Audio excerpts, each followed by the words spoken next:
இன்னைக்கு நம்ம ஓலோல எக்ஸ்பென்ஸ் எப்படி கிரியேட் பண்ணுறதுன்னு பார்க்கலாம். நியூ கொடுத்து நியூவாக ஒரு எக்ஸ்பென்ஸ் எப்படி கிரியேட் பண்ணுறதுன்னு பார்க்கலாம். இதுதான் எக்ஸ்பென்ஸ் ஃபார்மு. இதில் வந்துட்டு என்ன டைப் ஆஃப் எக்ஸ்பென்ஸ் சொல்லிட்டு லிங்க்ஸ் அந்த மாதிரி கொடுத்துட்டு டோட்டல் அமௌண்ட் எவ்வளோ ஆச்சுன்னு சொல்லிட்டு கொடுத்துட்டு எம்ப்ளாயி யார், அடுத்தது வந்து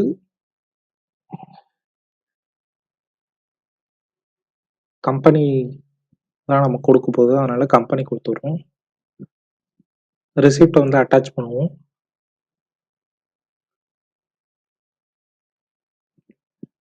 ரெசிப்ட் அட்டாச் பண்ணிட்டு கட் பண்ணியாச்சு. அடுத்தது சப்மிட் கொடுத்துட்டு நம்ம வெயிட் பண்ண வேண்டியதுதான்.